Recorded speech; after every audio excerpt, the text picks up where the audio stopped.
Welcome to the Deep Dive. You're here because, let's be honest, navigating the world of Canadian mutual funds can sometimes feel, well, pretty complex, right? It really can. It seems like a whole different language sometimes. Exactly. So, our mission today, we want to basically hand you the keys. We're going to unpack what mutual funds actually are in the Canadian context, cut through some of that jargon, and tackle the questions that probably matter most to you if you're investing or thinking about investing right here in Canada. Yeah, definitely. And we're not just talking definitions today. The goal is really to give you the insights, why these are so common in Canada and maybe how they could or couldn't fit into your own financial strategy. Like getting the essential info without wading through endless fine print. Precisely. The crucial takeaways. Okay, let's jump right in then. Fundamentally, what is a mutual fund here in Canada? And maybe walk us through how they actually operate. Sure. So, imagine you and a bunch of friends decide to pool your money. You want to buy a whole collection of stocks and bonds, maybe more than any single one of you could afford or manage alone. Right, spreading the cost. A Canadian mutual fund is basically that same idea, just, on a much bigger scale. It's a pool of money collected from potentially thousands of investors. Gotcha. And that pool is then professionally managed to invest in a whole portfolio of securities, stocks, bonds, sometimes other assets too. And the Canadian part. Right. The Canadian angle means these funds follow our specific rules, our regulations. They often invest significantly within the Canadian market, although many hold international assets too. Okay. And day to day, well, you have a professional fund manager or a team making the actual buy and sell decisions. They're analyzing markets, researching companies, all based on the fund's stated goals, maybe growth, maybe income, maybe a balance. So it's like collective investing, but with an expert driving the bus. That's a good way to put it, yeah. So why have these become, such a go-to option for Canadian investors? What makes them so popular compared to, say, just buying individual stocks? Well, there are a few big reasons. Probably the most significant one is diversification, instantly. Okay, explain that. For a lot of Canadians, especially if you're just starting out or maybe don't have a huge amount to invest initially, buying one unit of a mutual fund gives you a small piece of maybe hundreds of different investments. So you're not putting all your eggs in one basket. Exactly. You get a slice of the whole investment pie, not just one or two ingredients. It spreads out the risk. Makes sense. What else? Then there's the professional management piece. Honestly, many people just don't have the time or maybe the interest or the expertise to constantly research markets and manage a portfolio themselves. Yeah, that's fair. So they prefer to pay a fee to have an experienced manager handle it. Accessibility is another factor. You can usually start investing in mutual funds with relatively small amounts, maybe even just $50 or $100 a month. So it's not just for the wealthy. Not at all. It makes investing accessible. And ultimately, the goal for investors is the potential for returns, for growth over the long term, hopefully aligning with their financial goals. Okay, that covers the why. Now, if someone's thinking, all right, maybe this is for me, what are the main types, the main sort of flavors of mutual funds available in Canada? Good question. There's quite a variety, actually, designed for different needs. You've got your equity funds. These invest mostly in stocks or equities. Okay, so higher growth potential probably. Generally, yes, but also higher volatility, more ups and downs. Then you have fixed income funds. Bonds, mostly. Yeah, bonds and other debt instruments. These tend to be more stable, focused on generating regular income, but usually with lower growth potential than equities. Got it. Then balanced funds try to offer the best of both worlds. They hold a balance of equities and fixed income. A middle ground. Kind of, yeah.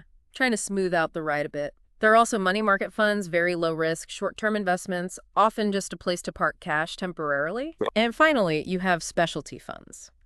These might focus on a specific sector, like technology or healthcare, or maybe a particular geographic region, like emerging markets. More targeted, but maybe riskier too. Potentially, yes. Less diversified than a broad market fund. So quite a spectrum.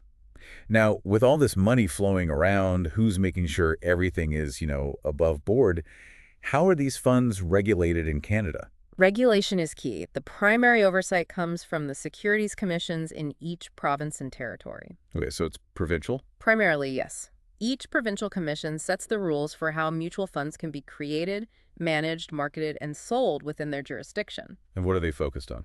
Their main goal is investor protection. ensuring fair practices, transparency, making sure investors get the information they need, like through those fun facts documents we'll probably talk about later. Yeah. It's all about maintaining confidence in the system. Right. And the people actually picking the stocks and bonds within these funds. Hmm. Who are the fund managers? What kind of background do they typically have? These are the professionals we mentioned. They work for fund management companies.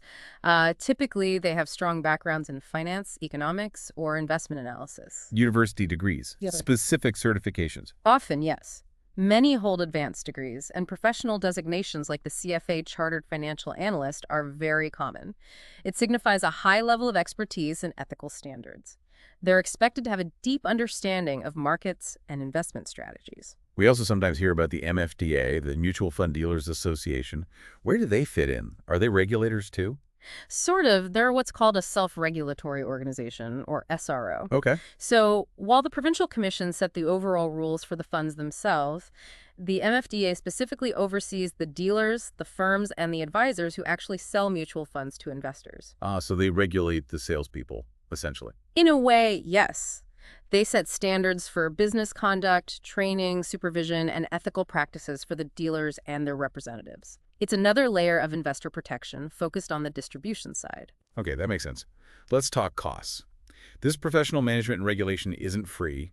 We hear the term MER a lot, management expense ratio. How does that actually affect our returns?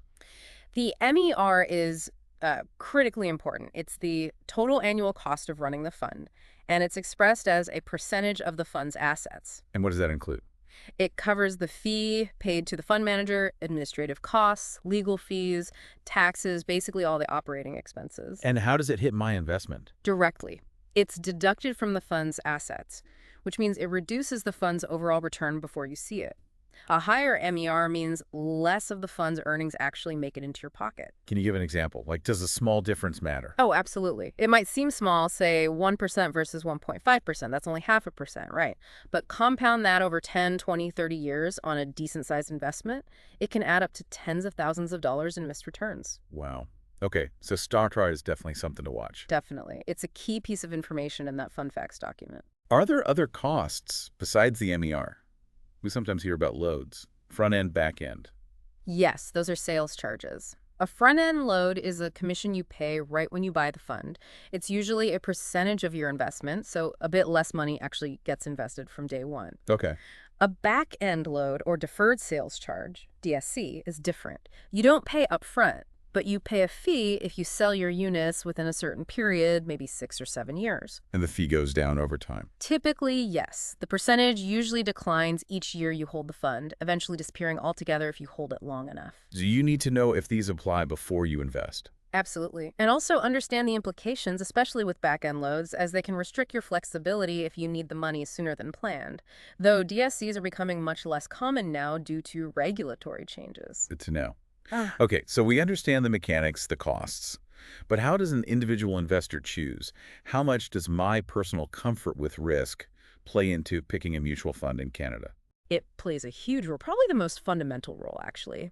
Your risk tolerance is essentially how comfortable you are with the idea that your investments might go down in value, at least temporarily, in search of potentially higher returns. Right. Some people can sleep at night with the big swings, others can't. Exactly. So if you have a high tolerance for risk, maybe you're younger, have a long time horizon, you might lean towards equity funds, which can be more volatile but offer higher growth potential. And if you're more cautious. If you're more risk-averse or maybe closer to retirement and need to preserve capital, you'd likely look more towards fixed income or balanced funds. They aim for more stability, less volatility. So knowing yourself is step one. Absolutely. Before you even look at specific funds, understanding your own risk profile is crucial. Now, within fund types, there are different strategies. We hear about index funds versus actively managed funds. What's the difference there, especially in Canada? Okay, so index mutual funds follow a passive strategy. Their goal isn't to beat the market, but simply to match the performance of a specific market index, like the S&P TSX Composite Index for Canadian stocks. How do they do that? The manager basically buys and holds all, or a representative sample, of the securities in that index in the same proportions. It's very rules-based, requires less ongoing research. And actively managed funds. They're the opposite. The fund manager is actively researching, analyzing, and picking specific stocks or bonds they believe will outperform the market or their benchmark index. They're making active bets, essentially. What's the main trade-off for investors? Fees, primarily. Index funds almost always have much lower MERs because that passive management is cheaper to run. Active funds charge higher fees to pay for the manager's expertise and research effort. Does the higher fee for active management usually lead to better results? That's the million-dollar question, isn't it? The evidence is mixed, and there's a lot of debate. Many studies show that, on average, after factoring in their higher fees, most active managers actually struggle to consistently beat their index benchmarks over the long term. Interesting. So lower costs might actually win out more often. It often does, statistically speaking, over long periods, but some active managers do outperform. The challenge is picking them in advance. Okay, you mentioned indexes. People also talk a lot about ETFs, exchange-traded funds. Yeah. How are they different from the mutual funds we've been discussing? Yeah, that's a common point of confusion. They're similar in that they're both pooled funds holding a basket of securities, but there are key differences. Like how they trade. Exactly. ETFs trade on a stock exchange, just like individual stocks. Their price can fluctuate throughout the trading day. Okay. Mutual funds, on the other hand, are typically priced only once per day after the market closes at their net asset value, or NAV. You buy or sell at that end-of-day price. Any other big differences? Cost structure is often another one. ETFs, especially index tracking ETFs, often have very low MERs, sometimes even lower than index mutual funds. But not always. Not always, but it's a general trend.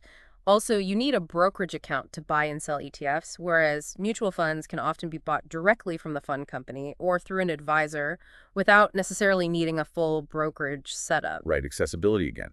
Now, thinking about actually putting money in, what's the strategy called dollar cost averaging? How does that work with mutual funds? Dollar cost averaging is a really simple, disciplined approach. It just means investing a fixed amount of money, say $100 into your chosen mutual fund at regular intervals, say every month. Regardless of the price. Regardless of the price. So when the fund's unit price is low, your fixed $100 buys more units. When the price is high, that same $100 buys fewer units. Ah, I see. What's the benefit?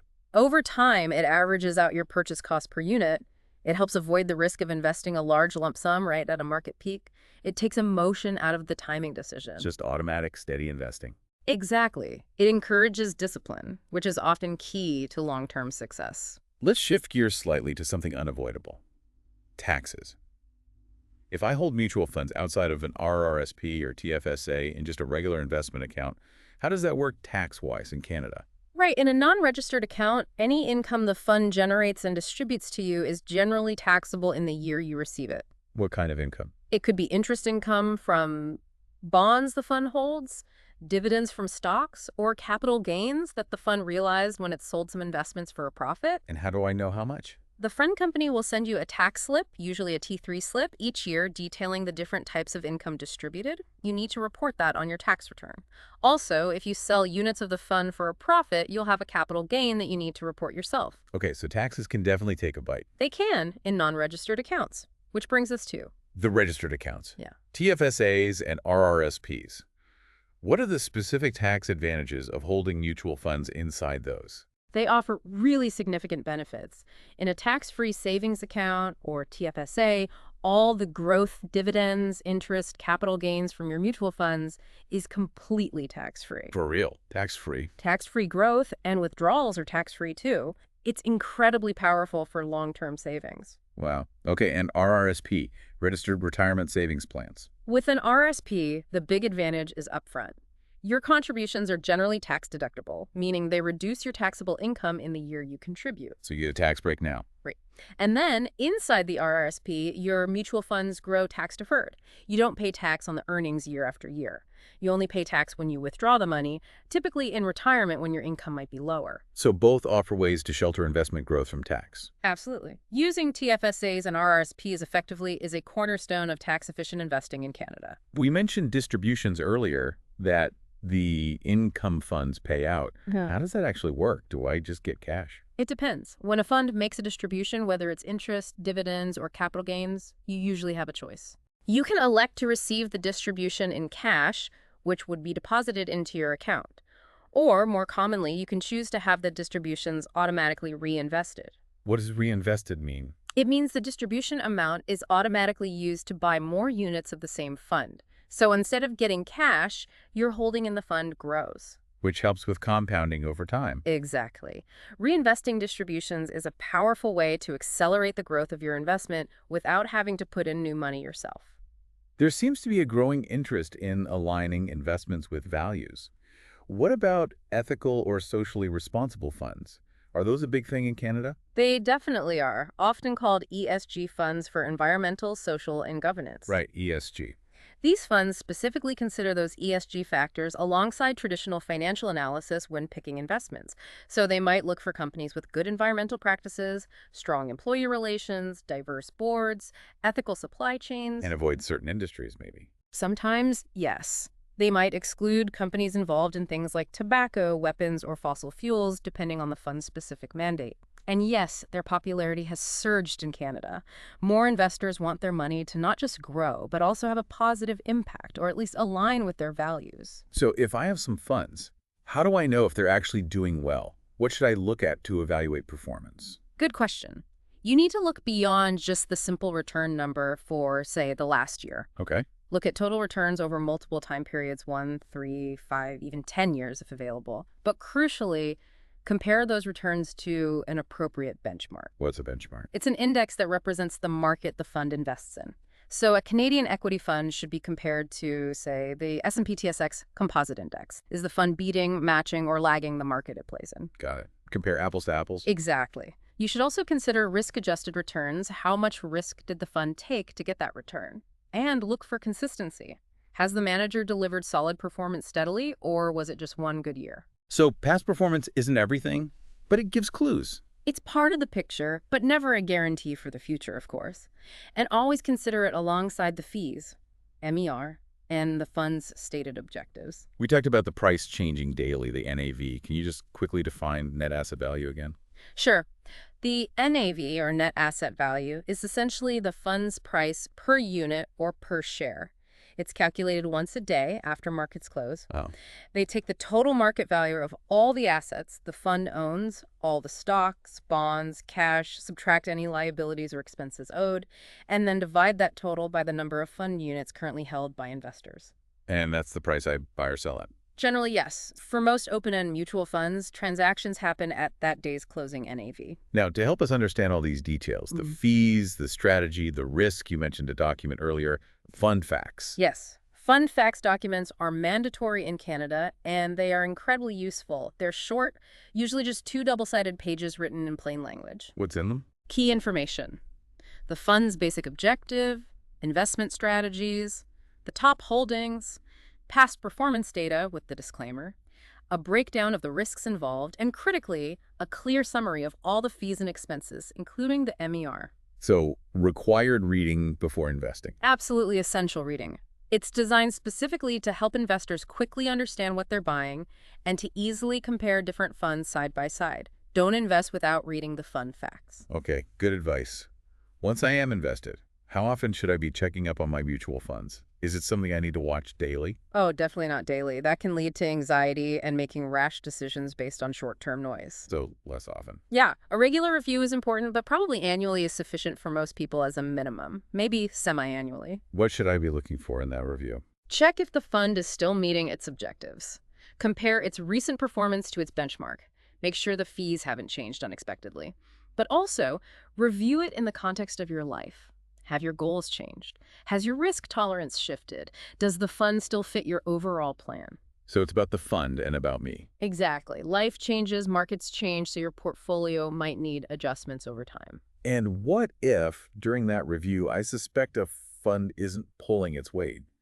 What are the signs of a poorly performing mutual fund in Canada? Well, the most obvious sign is consistent underperformance relative to its benchmark index and maybe its peer group over meaningful periods like 3 or 5 years. Not just one bad year. Right. Everyone has off years, but a persistent lag is a concern. Also, a very high MER that isn't justified by performance is a red flag. Anything else? Significant changes can be warning signs, too. Like if the lead fund manager leaves unexpectedly, or if the fund drastically changes its investment strategy without a clear explanation, if it's just not doing what you expected it to do based on its objectives. Okay, things to watch out for. We talked about diversification as a key benefit.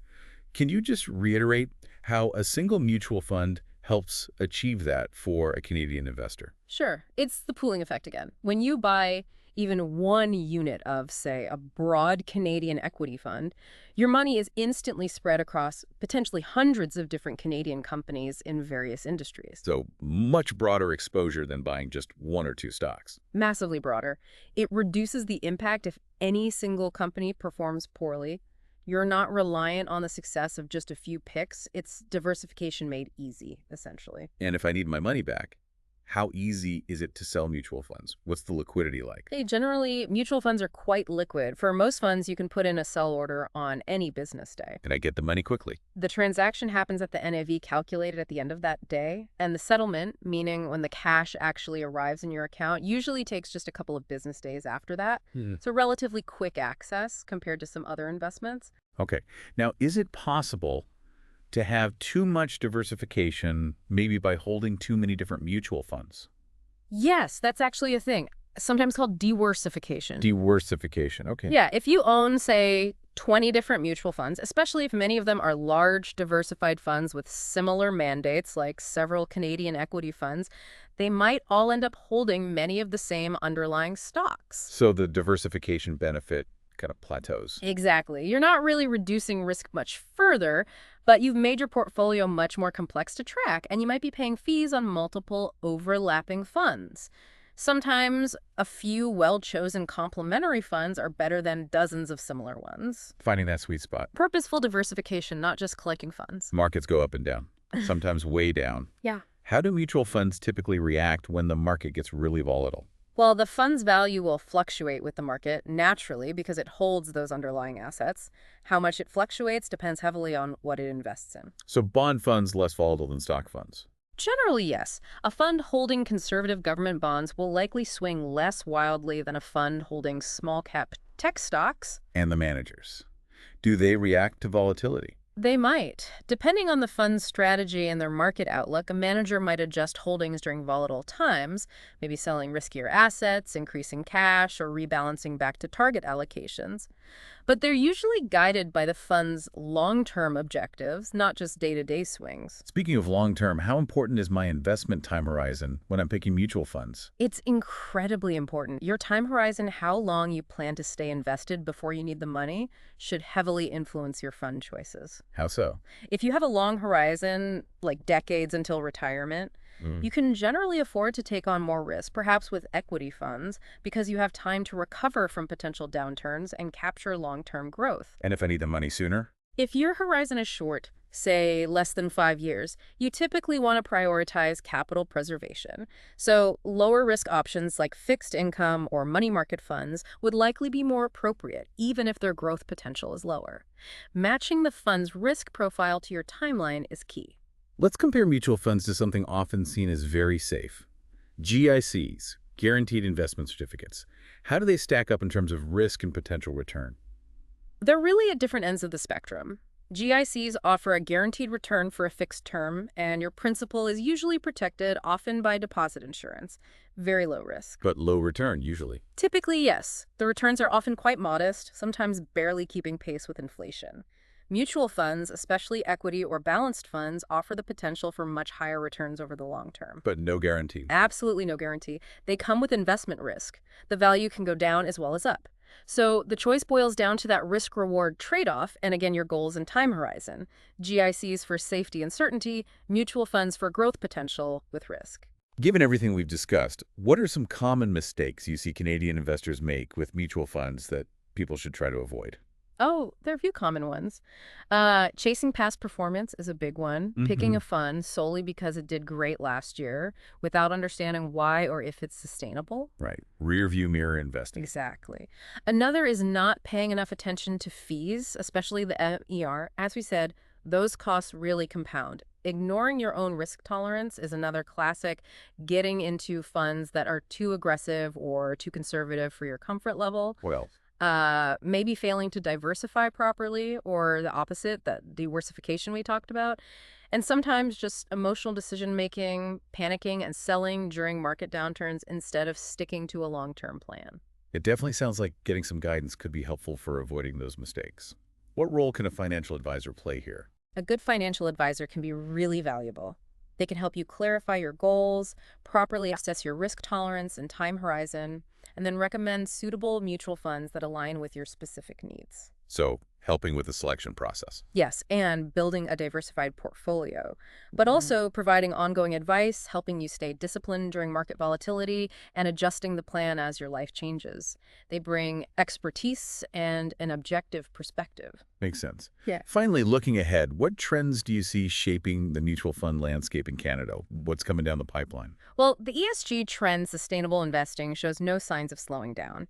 Expect to see more funds focusing on environmental, social, and governance factors. Okay. The pressure on fees is also likely to continue. We'll probably see ongoing growth in lower cost options, whether that's index mutual funds or competition from ETFs pushing mutual fund MERs down. Absolutely. Technology is making investing more accessible. Online platforms, robo-advisors, they're changing how people access and manage mutual funds, often at lower cost, too.